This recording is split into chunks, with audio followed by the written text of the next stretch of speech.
My father was permanently disabled when I was 12, and I think that probably changed my entire life because at the time, he was a pretty successful, he managed a car dealership, and we lived a very nice middle-class life. He was not able to go back to work.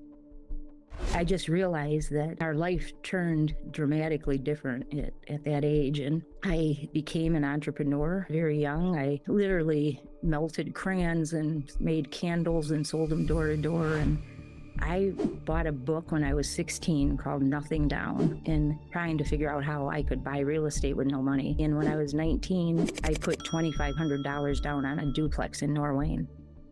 This podcast is for informational purposes only and does not constitute financial, legal, or investment advice. Please consult a professional advisor before making any decision based on what you hear on the show. Welcome, everybody. It's another episode of Distress to Success, where we talk with professionals who are helping reinvent blighted communities in a profitable way. And with me today, I don't know how I was lucky enough to get Kathy Makino on, but Kathy is a affordable housing developer with, we settled on boatload of experience. She's been doing this a very long time, has some amazing stories, and I'm so excited to have you on, Kathy. I know it's been a bit of a journey finally getting here, but maybe we'll just start there. Just tell us a little bit about you and how you got started in real estate and how you ended up where you're at. Hey, well, thank you, Brian, for having me. It has been a little journey getting here. We've had a couple, trying to get to today between appendectomy and a couple missed calls, and we're here though. So, that's an interesting question, and it seems like recently people have asked it of me more and more.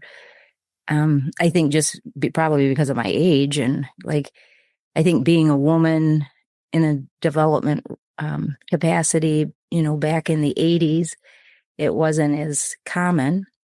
And, most people think that I had family in the business, or that's usually, I think, how, especially a lot of young developers start out, because it is a tough journey, really, when you think about it, not having a paycheck every week and trying to, be able to, feed your family and do all the things that need to happen in order to grow and to make the journey successful. But I was very lucky, really, in my early years. I mean, I guess to start out, my father was permanently disabled when I was 12.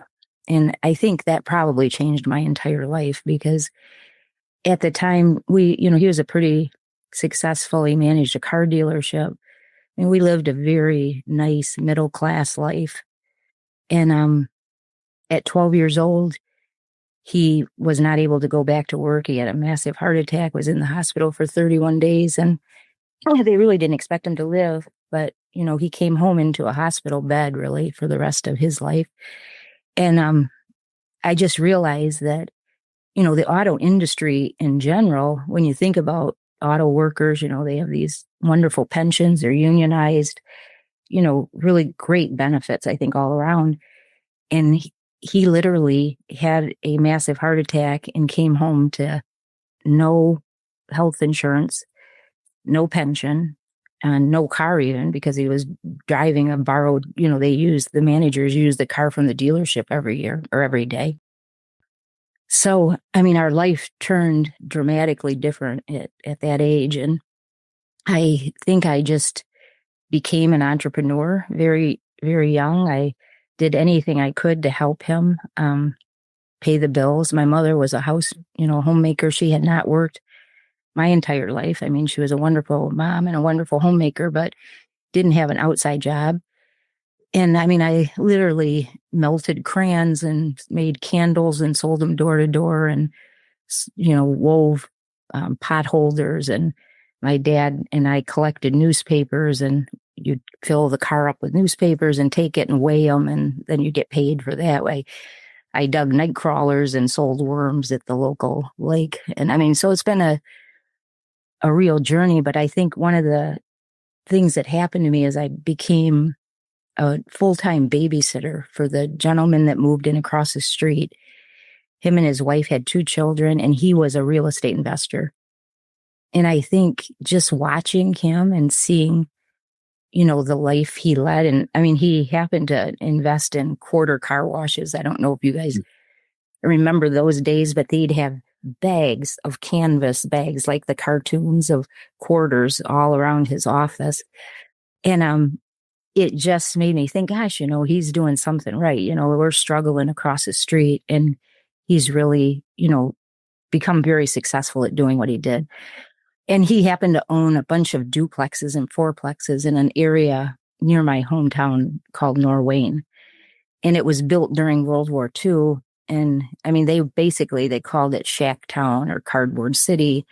You knew that anybody that lived there, well, you felt, at least the perception was that they were, probably poor and that, struggling. And he owned several of those buildings. And so I bought a book when I was 16 called Nothing Down, and trying to figure out how I could buy real estate with no money. And just started saving money. And when I was 19, I put $2,500 down on a duplex in Norwayne.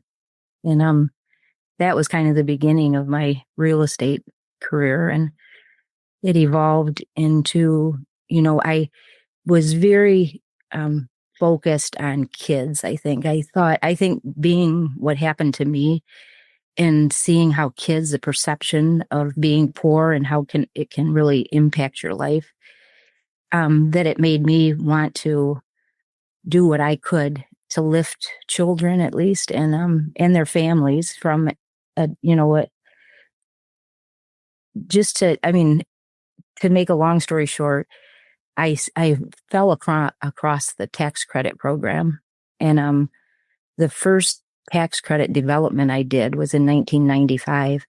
And it was in the same census tract that I had bought that first duplex in, and ended up building a 64-unit affordable housing development. And I had all these ideas what I wanted affordable housing to be. I wanted it to be beautiful and to, not look like typical affordable housing did back when I was young. You always knew, affordable housing. And if it was public housing, it was even more obvious. You had the same design and the projects, right? Yeah. Yeah. So, I mean, that's kind of how it started. I mean, and I've got some great stories that if you want to get into projects or how that all comes to be. Yeah, I mean, as much as you're willing, on the tax credit side, I guess, just to clarify, and correct me if I'm wrong, but you're referring to low income housing tax credit, LIHTC. Is that the right, I'll say, tool that you came across? Out of curiosity, how did you come across it was it 95 roughly, right? 95 was my first tax credit project. Yeah.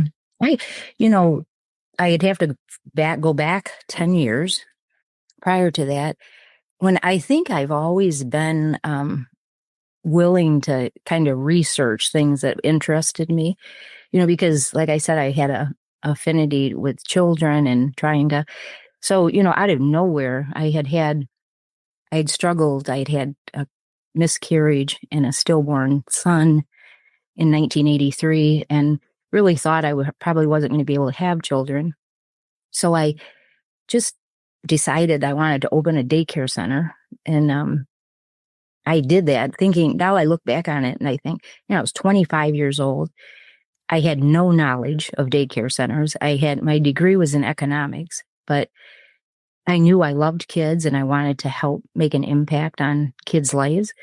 So, I remember going down to the state of Michigan's offices downtown to try to figure out, how do I do this? How could I open a daycare center? And I think I did the same thing when it came to tax credits, because I went to a conference. I think it was a affordable housing conference, and that's where I heard about it. And just hearing about it, I started to research it and to see, and it truly is the most amazing program I think there is for building affordable housing. Yeah, and I guess I know enough to be dangerous, right? But certainly I don't have the level of experience that you do. So I'm definitely, want to dig into that a little more. But you mentioned, that first project, a 64 unit project, which is a heck of was that your first project of that size, or was that, you've done several that size and just happened to come across the LIHTC project or tool and implement it on that project? No, that was my first. It was new construction. And it was kind of funny because a guy reached out to me and he came to me and said, I have a site. It was an old school site that was in the middle of this distressed census tract. And he wanted to build senior housing at the time.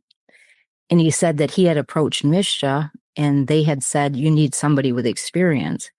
So he came to me and I'm thinking, well, I have no experience in this, but I'm willing to take it on because I think it's, a super neat program, and let me see if I can.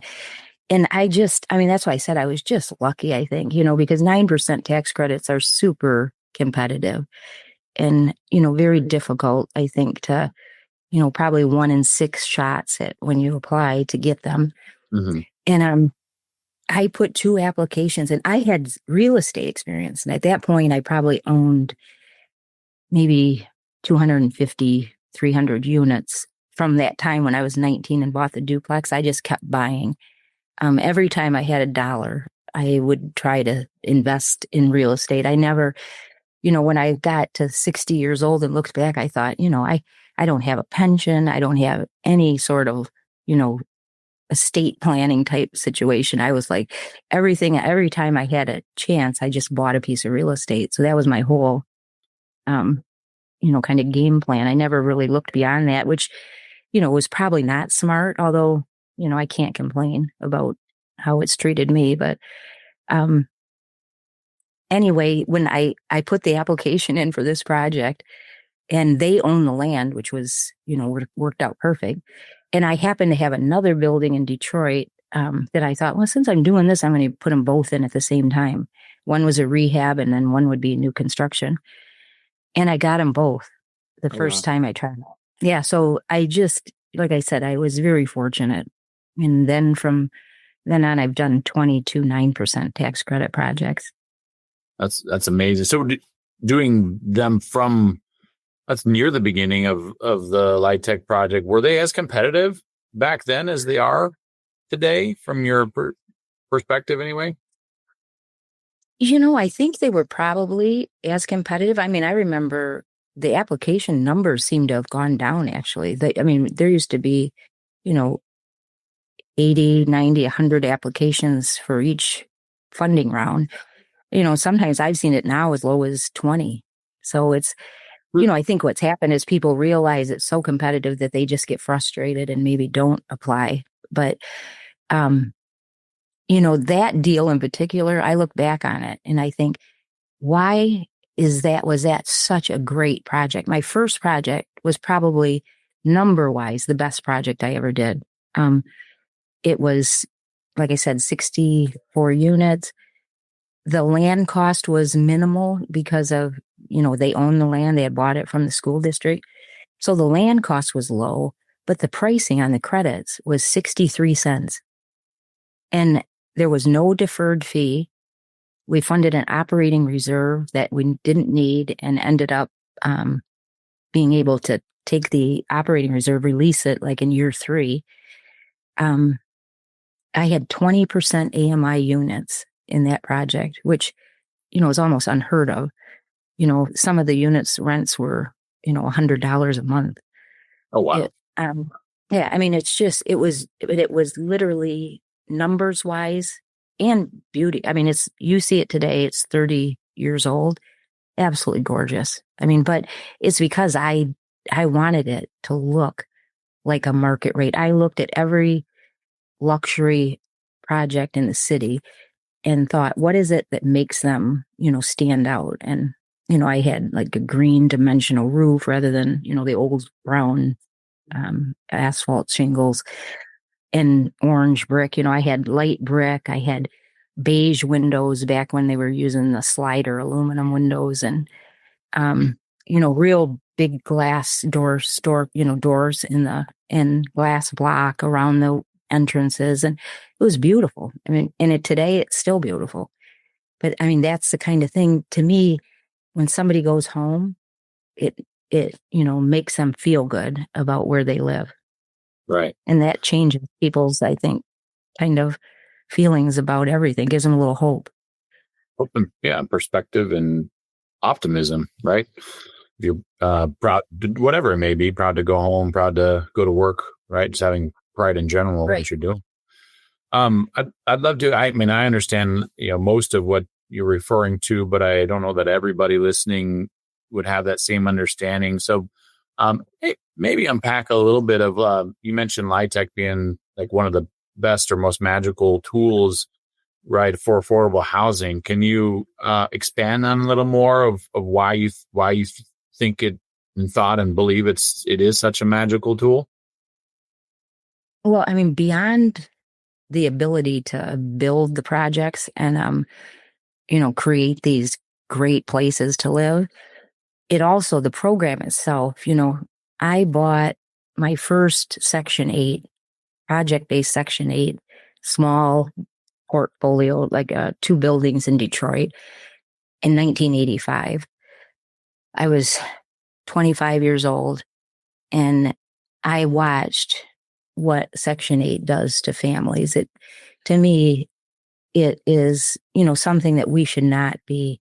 I mean, Section 8 is an incredibly important tool, I guess, for either, handicapped, mentally handicapped, seniors. But family Section 8, to me, is not something that we should promote in our nation. I mean, we should be doing whatever we can to really help lift families out of poverty rather than keep them. And to me, Section 8 does nothing but everything you do to try to make your life better, you get penalized for it. Mm-hmm. So you go from being the, minimum wage worker at McDonald's to getting promoted to manager, and, your rent's going to probably double or triple. There's no benefits. You don't see any incentive to make your life better. And there's to me, that was something. You can, receive the Section 8, voucher to, now you don't qualify, and there's no, like you said, there's no step up. It's a gigantic leap from an income standpoint that you have to go for them to compensate, which makes it a giant chasm to cross, right? Right. And, I was very hands-on with my properties. And, I would watch a grandmother, a daughter, and a granddaughter all live in the same building. And that was, they thought that was like a win, that you got a Section 8, and to me, there was nothing more I wanted was then to, try to help them get out of that property. And, so tax credit, I mean, to me, the neat part about it, besides, like I said, I can explain like the 9% tax credit. If you look just on an easy number, and first of all, you had distress census tract. So this project I'm talking about in Westland, the first one was in they call it distress census tract, which means that if you build in that census tract, that your basis is multiplied by 130%. You have a 30% basis boost. So on a project that's a $10 million project, and let's say it's an $11 million project, and 10 million of that is basis, all of a sudden you're generating credits off of 13 million instead of 10 million. So if you're selling those credits at 90 cents on the dollar, you're already creating, what is that, 11,700,000 or no? Wait, 90 cents on 11 or on a $13 million, 27, yeah, 11,700,000 in equity.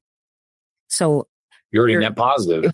Yeah, you're already so, I mean, it's hard, and the problem is that you usually the basis, your land costs now are so high that you you're, instead of having $10 million of basis, you might have, 7 million. Now you're selling that at 90 cents on the dollar or 80 cents, whatever. But, it just, what it's doing is it's driving your debt down. So it's a wonderful tool. Instead of doing a Section 8 project where your debt is 80% of your loan to value or whatever. In a tax credit project, my debt ranges from, usually it's 0, but up to maybe 25%. So naturally your rents, can support the rents necessary to support a 25% loan amount are much less than what's needed to support, an 80% loan amount. Right. So it drives the rents down. It allows affordable housing in, a space where, that would not be possible if you were just building that project market rate. So you can create the scenario where you do have the beautiful building, right, which is one of your goals, right? You can also achieve, say, below standard market rates, right, for rent, still able to cover whatever debt facility you might have remaining, and then create that living space, for, the person that is looking for something more than the Section 8 public housing scenario. So you kind of check all of those boxes, which is, I'm with you, right? For as much as I understand LIHTC projects, it's a beautiful mechanism that not very many people seem to know about, and it can create an amazing scenario as long as it's not used in the wrong way, right? As long as the people doing the development are doing it with the right intent, which I think is, that's exactly what it sounds like you've done for many, many years. It is a magical tool. I do want to get back a little bit on the mechanism of LIHTC, and I'll kind of explain, my understanding, and you can correct me where maybe I'm off a little bit on this, Kathy, but people might still be going, okay, how does that all happen? Right. And so I'm going to use, round numbers, and I'm going to get rid of the basis jump from distress census tracts and just kind of talk about, all right, if you have a project, right, and that project is $10 million, the way LIHTC works is there's a 9%, 4% and a 9% credit, they call it. And that 9% credit, but it's applied over 10 years. And so it ends up being 90% of whatever that basis of the project is. So in your example, let's say it's $11 million project and $10 million of that is basis.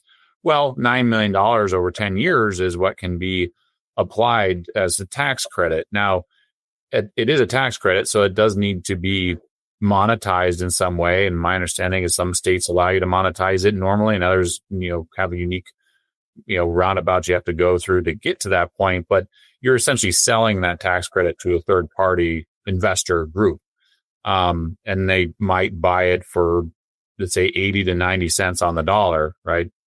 Even at that, right, discount, and their incentive is, hey, they're getting, $9 million of discounted tax, that they can buy for 90% of that. They get a little benefit of buying those tax credits. So what that generates the cash that you need to make the project happen. And so at the end of the day, the cash that's actually required, in financing or equity, however you end up structuring it, ends up being a significantly less amount than if you had just went and said, hey, I'm going to go get a loan for $11 million to make that happen. And ends up being more of a loan for a couple of $1 million, right? And that's what allows you to have a lot lower cash flow, right? To support that lower loan amount, right? It allows you to have the lower rents in order to support it. That's how the whole thing ends up magically coming together. Did I describe that in the right way, Kathy? Absolutely. Yeah. Yeah. You apply, you're applying for a credit, a 1-year credit that is multiplied times 10. Yes, absolutely. And the one thing I forgot to mention was that the reason I love the program when it comes to the residents is now what you move in, if you move into a unit, when I talked about I had units at 20% AMI. So you move into a unit, you're making $12,000 a year, and you get promoted to manager, and now you're making 30,000. You still qualify to stay in that unit. So now some developers will move you up to a higher level AMI unit. So instead of paying the 20% AMI, you may pay a 50% AMI rent or whatever. I don't do that. What my hope is that money, that difference now, you're able to start saving that. And that's going to create the ability to, lift you to either purchasing your own home or, some benefit, whether just to move into a different area, whatever that is, but that you use that as a way to help the family and just to give them more spendable income. I mean, sometimes, people are paying such a large percentage of their income toward rent that they don't, they can't take your children to the football game, or, you know what I mean? That just to be able to have that opportunity for me is important. Right. Exactly. Well, I guess to kind of dig a little further into all this, you said you've done 22 of these developments over the years. Is that right? 9%. Yeah. I'm doing my first 4. Yeah. I'm doing my first 4% development right now. I had people tell me when I was much younger, don't do a 4%. They're brain damaging. And now I'm starting to realize why I waited so long. They're very difficult, very difficult. Yeah. Now, since you mentioned it, right? What's the biggest difference, or why is it bigger headache on the 4% versus 9%? Well, I think it probably because you're trying to fill the gaps with other funding mechanisms. So, you're either looking for home dollars or some, the project I'm doing now is in Florida, and they've been wonderful to work with, but, there's bond programs through the county, affordable bond. I mean, I think, people are starting to get it and starting to understand that they really, I remember, thinking about politicians and wondering, why do politicians not talk about affordable housing? I mean, the last 5 or 6 years, you're hearing it. But for years, you talked about Social Security, you talked about, affordable health care, things.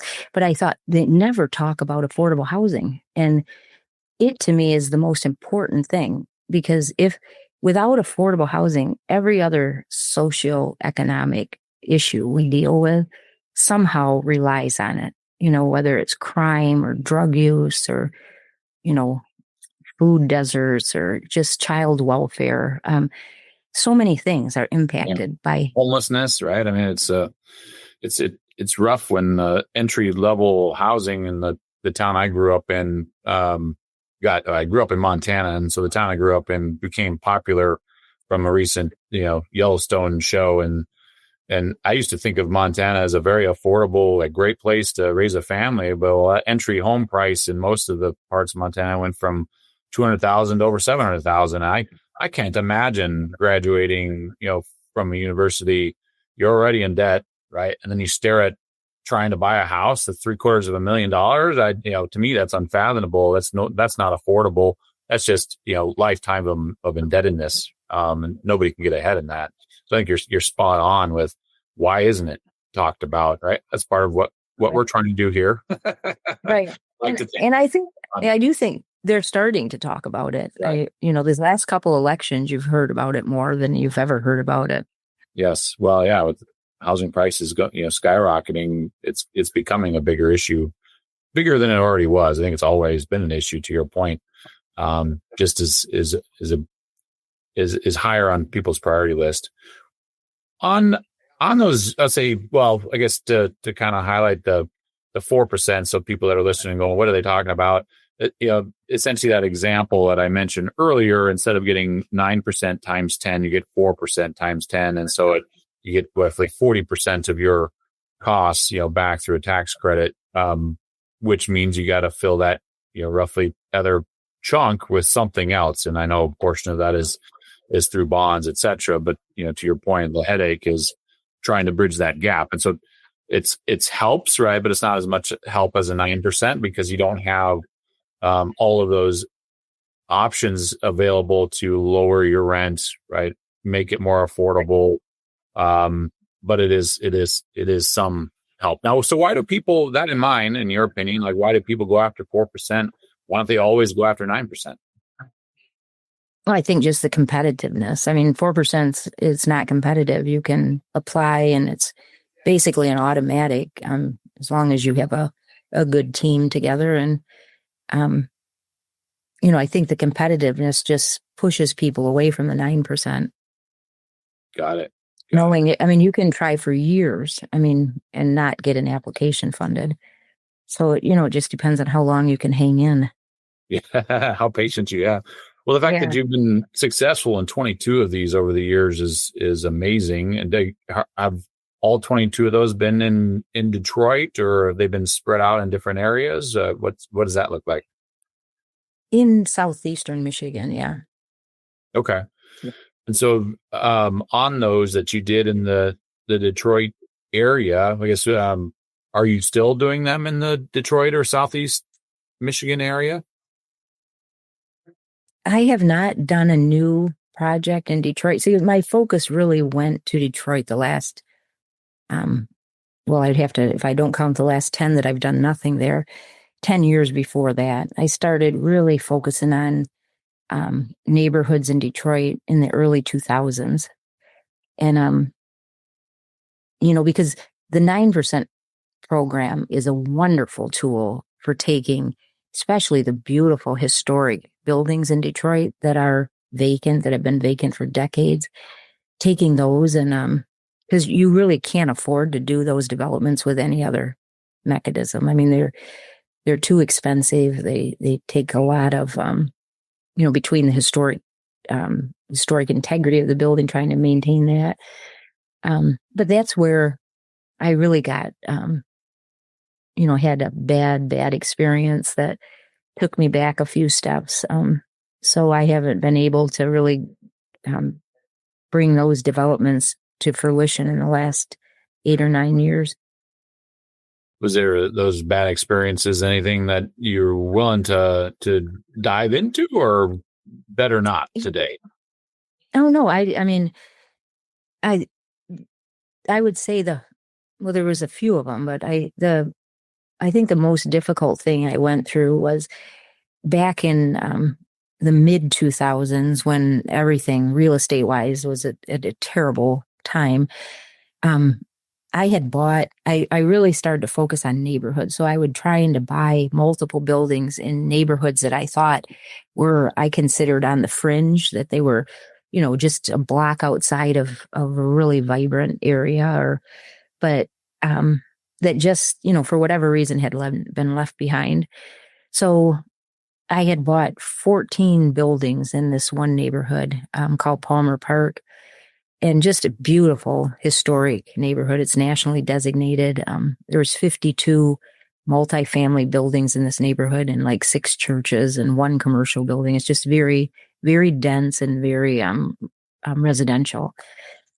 And so I did one super successful one, and then 2012 came, and Mishta had suggested that I package 6 of them together, and which was great because I was getting 6 buildings done at one time. But it wasn't financially smart because one thing about it, you're very tied. Like, I got 1 developer fee for all 6 buildings rather than 6 different developer fees.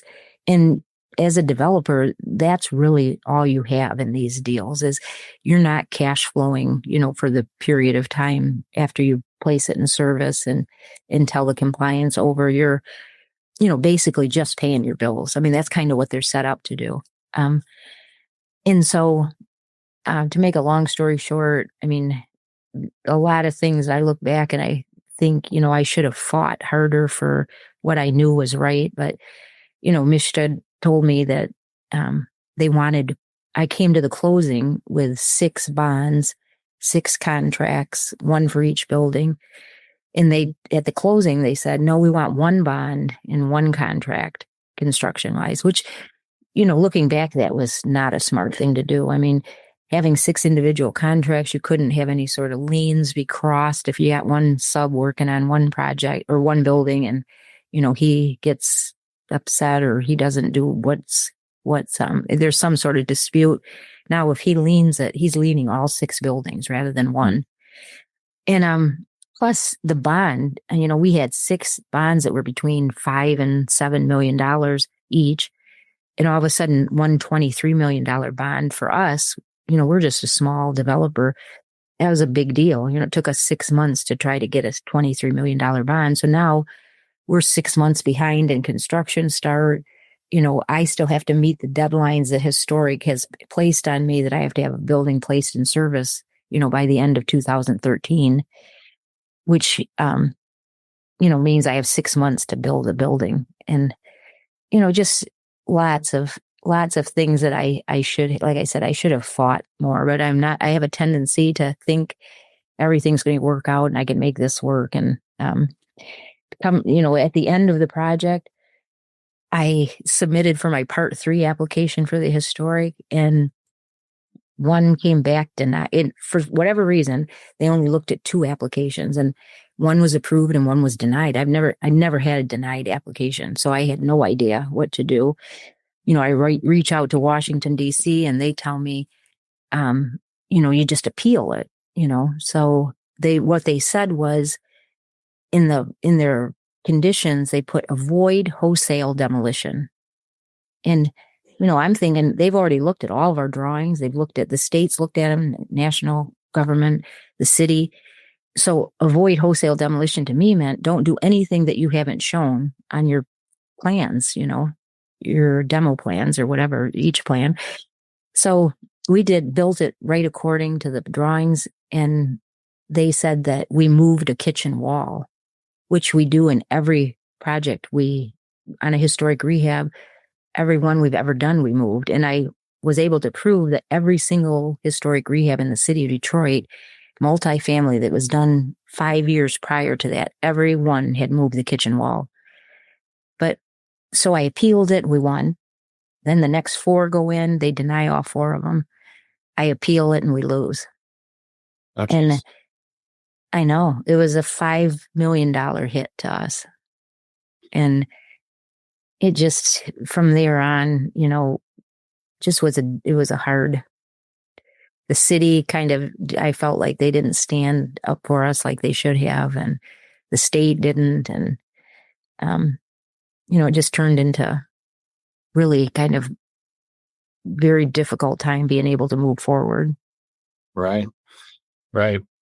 Yeah. I think there's, we kind of unpack that a little bit. I think you're talking about what I'll call historical tax credits, right? LIHTC. And that was something that you could use along with your LIHTC credit, right? For these older buildings. And that, for those that aren't familiar with the historical tax credit, they're essentially there, right, for the conversion of historical or renovation of historical buildings, because typically those scenarios are more expensive, right? And so, hey, here's a way of helping offset that cost. And so the cheapest route is typically, demo the whole thing and start over, as opposed to trying to work within a historical building. And so the historical tax credit is a wonderful tool, right, to retain the historical, nature of buildings.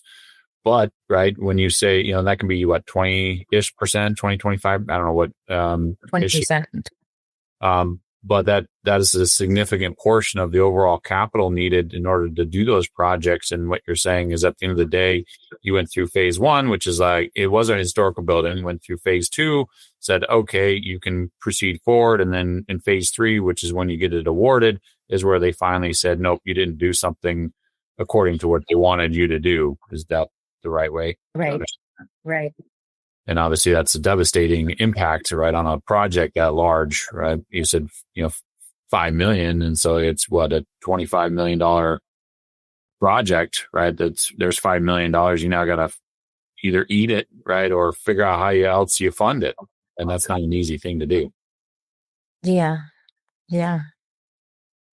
What, yeah. So what did you do in that scenario? Well, I mean, basically the limited partner took the project back, and which is another was kind of a really difficult thing for me because I think I could have solved the problem, but I didn't feel like I was allowed to. So like the city was willing to give some additional home dollars that they had in the project. The project it was actually a $36 million development with no debt, with no hard debt. So I was willing to put debt on the property. You know, had I not had historic credits, you could have put $5 million in debt on the property and nobody would have thought anything of it. But since the historic credits were there and the investors anticipated having a deal with no debt, they wouldn't let me put any debt on the property. So I really feel like there was a lot of things working against me, but ultimately the limited partner took the project back and now they have control of a project that I worked on, almost 8 years and put $36 million worth of funding together, basically. I mean, this project won the Affordable Housing Magazine project, historic project of the year. I mean, I think Multifamily Executive maybe was like, or Novogradac awarded it like most complicated financing structure, something like that. I mean, we had 8 layers of financing. And, I worked so hard to pull it all together and then just to have kind of the rug pulled out from under you. Yeah, devastating, I can imagine. Yeah. We've obviously picked yourself up from that and kept going. So what's a project or some of the projects you're working on today? Right now, I'm working on this project in Florida that I was telling you about for veterans. 54 units of veterans housing. Super excited. We're having our groundbreaking the first week of December. But that's another project I've worked on 10 years. I mean, it should not be this hard to do something so good. I mean, I just say that all the time.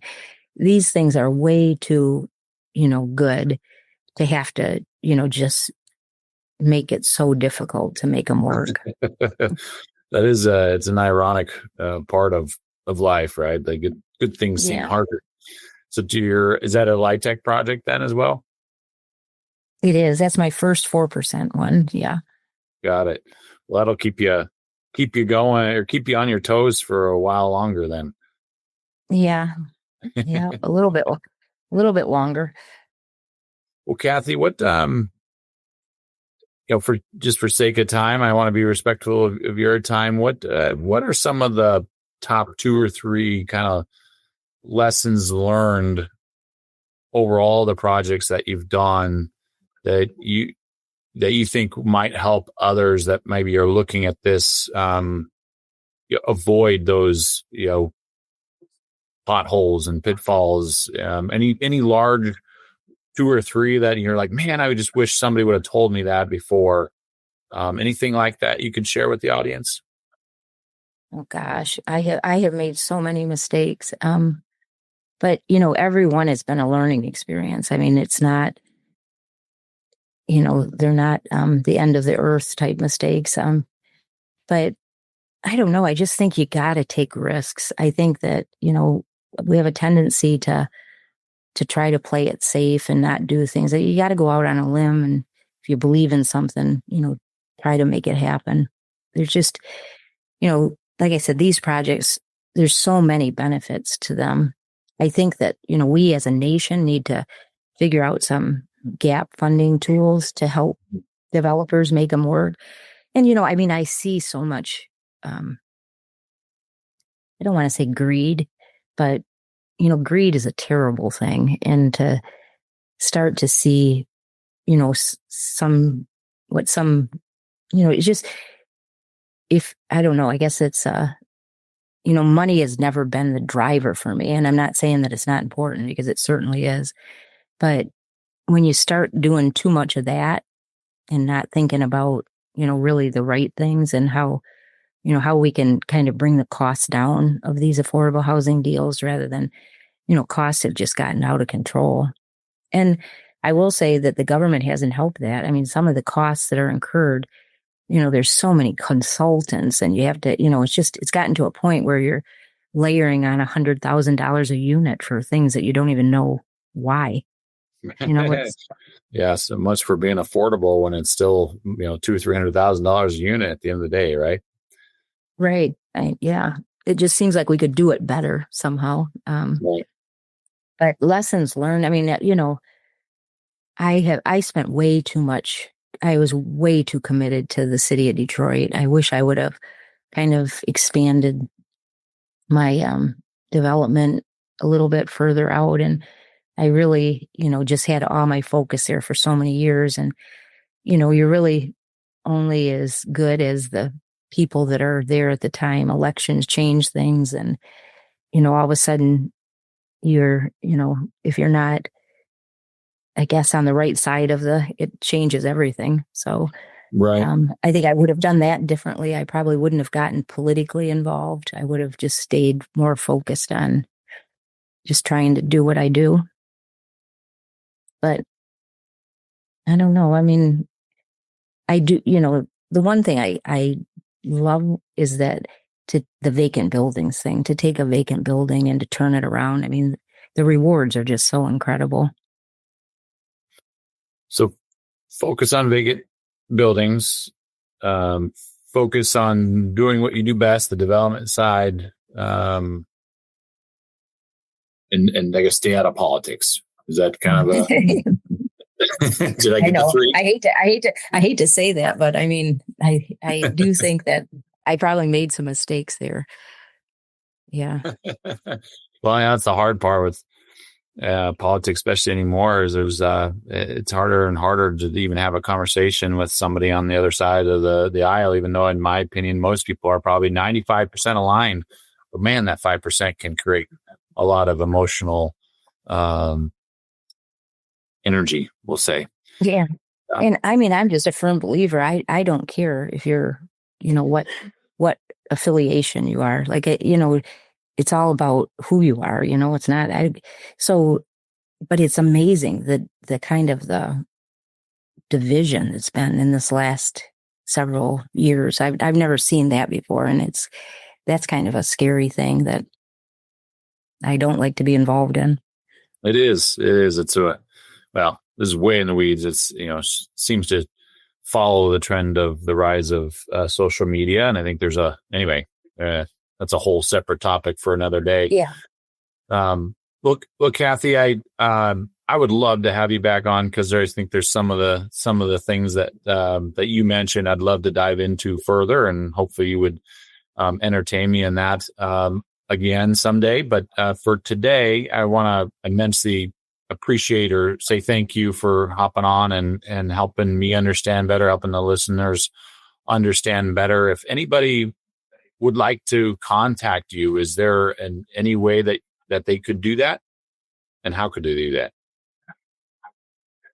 Yeah. My email is Kathy, Kathy, at Shelbourne Development, SHELBORNE development.net.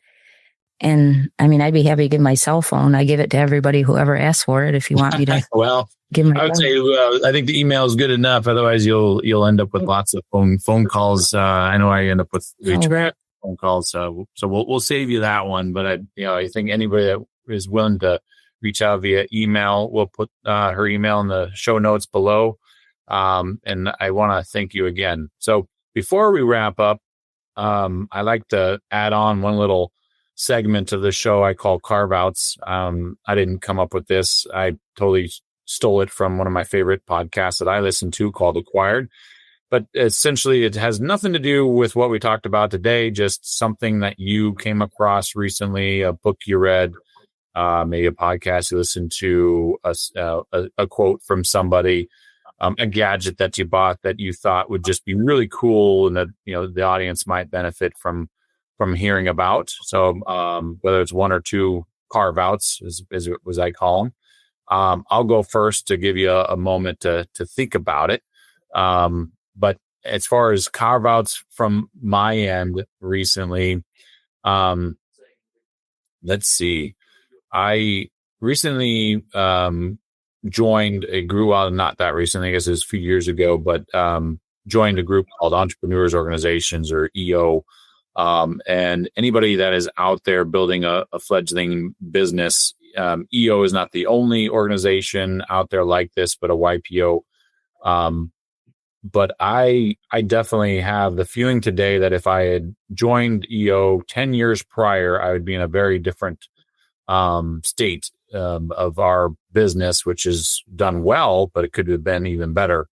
And so anybody that is, maybe an entrepreneur mindset, or starting a new real estate business, or just looking to start any business, I would definitely look into Entrepreneurs Organization or anything similar to that. There's many groups out there like it, and you'll get a group of like-minded individuals. They call members of your tribe, and just people that you can bounce ideas off of. And in my case, I gained many mentors that allowed me to get access to their experiences and point me in the right direction, where I can't tell you how many times I just didn't know what to do. And so anyway, I'm going to stop blabbering at that point. Kathy, hopefully I give you enough time to come up with a carve out of your own. Any carve outs from your end? Oh gosh, I wish I had some good ones. I mean, even like reading a book, this last few months has just been so overwhelming for me with trying to get this deal closed in Florida, and we'll have to talk on another after the closing, and I'll tell you all of the nuances and things that I've had to deal with on getting this project closed. But every day I'm going, the old 2 steps forward and 3 steps back. So it's been a long road. So I wish I could say I read a book or something. I haven't done anything. I was asked, which I thought was such a honor, to speak to the inaugural class of women builders in Detroit. And just seeing them and their excitement, and having an opportunity to talk to them about their future and development and construction, and just seeing kind of where women have came since when I think back on 40 plus years ago, and it's a little bit different now. And that saying, I think I have it on my desk somewhere, that there's no stronger force than a woman determined to rise. And that's been kind of really hitting me hard lately, seeing other women and really, trying to take that to the next level. And to be a part of that's been exciting. That's amazing.